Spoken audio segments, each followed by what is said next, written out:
Hello, everybody. I'm Don Counts, and we're here at the Warrior Exhibit in Fayetteville, Tennessee. And I have Linda Williams here. And Linda, tell us who we have today.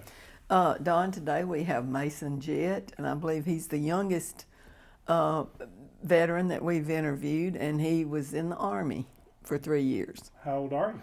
I'm 22. All right. Tell us a bit about yourself, where you grew up, and I'm originally from Fayetteville. I grew up here, between here and Hazel Green, actually. But by the age of 18, I decided to join the Army, and didn't get out till about 2 months ago. So and then I decided to move back here because, well, I didn't decide to. My wife decided to. So that's the way it works. yeah. Tell us a little bit about what led you into the military. Well, my grandfather had served 12 years. He was in the Vietnam War, and he actually passed away September 5th of 2020. And ever since then, I kind of knew I wanted to do something different. So by 2023, I had just left and joined the Army. Where did you go to basic training? Let's start there. Fort Jackson, South Carolina. Relaxing Jackson. It was nowhere near relaxing, but I went from there. I did 10 weeks there. I left there and went to Fort Lee for AIT.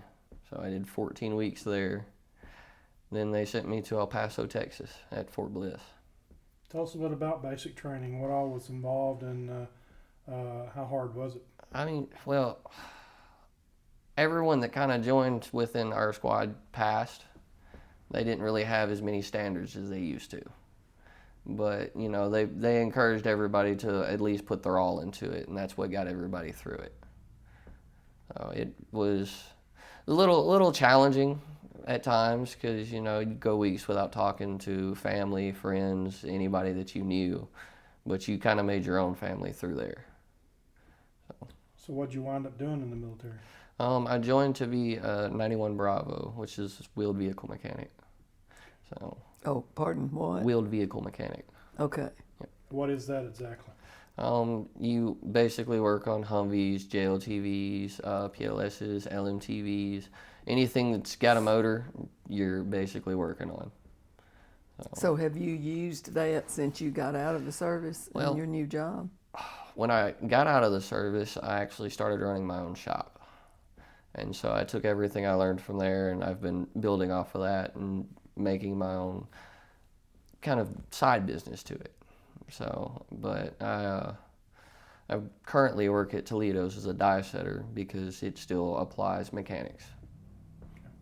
So you had a knack for mechanics, and then you knew that when you went in. Yeah.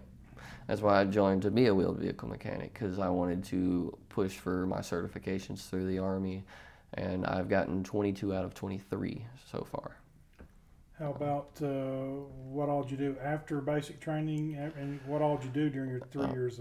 Basic training, 10 weeks, then I went to AIT for 14, and that was... Which is AIT is what? It's the schooling they send you to, so you learn the job that you picked. Okay.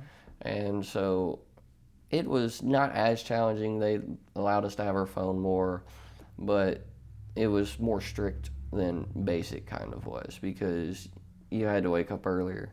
You had to go to school for 9-10 hours a day, and then still get out of the schooling and go and do more training. Okay, did most of the guys that you talked to when you were in there, were they able to get what they went in to do? Most of them, yes. Some of them, no, because they didn't pass the ASVAB, or, you know, they had too low of a score to do what they actually intended to do. Okay. So they had to pick something lower and work their way up. Okay. So. Now, where were you stationed during your 3 years besides those? El Paso, Texas. But we did do a 30-day tour to Korea, and we did a 60-day tour to Fort Irwin for NTC, which is the National Training Center. Okay. So. What'd you think about Korea? It's a party town. Let's put it that way. It is a party town. But where were you in Korea? I can't even think of the town where it was, but it was fun. It was fun. We stayed there for 30 days, and then they were like, okay, go back. And yeah, I did not enjoy that flight back at all. What were you in? Just a regular plane. They send you on an economy okay. plane, but it's 22 hours in that chair, and Wow. you're sharing a bathroom with 50 to 60 other people the Right. whole time, Right. and it was an experience, but one I probably will never do again. Were you? Would you recommend other young people to go into the service? Has it benefited you? I would.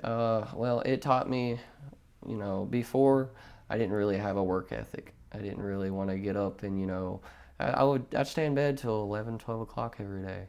But, once you go through that training and they're coming in there at 3:30 with bullhorns and waking you up and you're going for a 10-mile run, just to break a daylight, it kind of teaches you like, hey, if you wake up earlier, you get to enjoy a lot more things.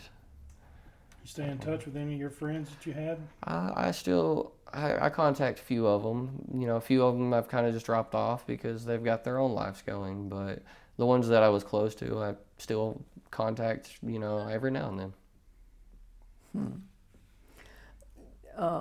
Would you recommend other young people your age to get in the military? I would recommend anyone who wants to at least try, within the specifications that the Army asks. If you don't know where you're going in life, at least try for it. Do you feel like you matured when you were in there? I feel like I gained some years of maturity, especially kind of quick, because you have to figure your own things out through there. Some of the people, which is now they're allowing 17-year-olds with parent consent to join. And, as long as they're out of high school, they've graduated, they can join.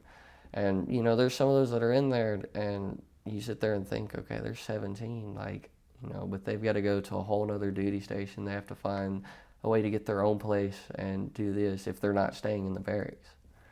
And so you have to, it teaches you to mature quicker and to have more respect for the things you do have in life. Very good. We appreciate your service and thank you for telling your story. Anything else? You sure do. Do Thank you have y'all. anything you want to add? No? We thank you for coming and doing this interview.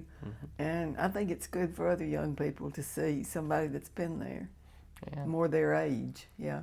We've had people almost 100 and Yeah. now we've got somebody almost 20. So Yeah. thank you for your Oh, service. and the tattoos are cheaper in there. Thank